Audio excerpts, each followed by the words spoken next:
ولا تخاطبني في الذين ظلموا إنهم مغرقون فإذا استويت أنت ومن معك على الفلك فقل الحمد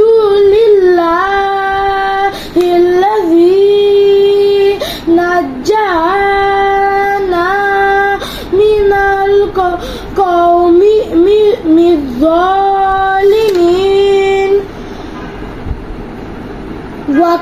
وقل ربي أنزلني منزلا مباركا وأنت خير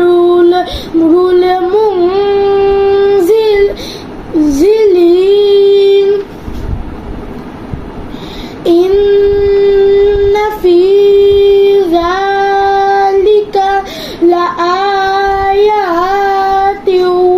وإن كنا لمبتلين ثم أنشأنا من بعدهم قرنا آخرين فأرسلنا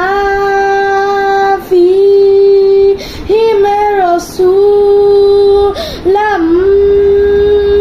منهم أن اعبدوا الله ما لكم من إله غيره أفلا تتقون وقال الملأ من قومه الذين كفروا وكذبوا بلقاء الآخرة وأترفناهم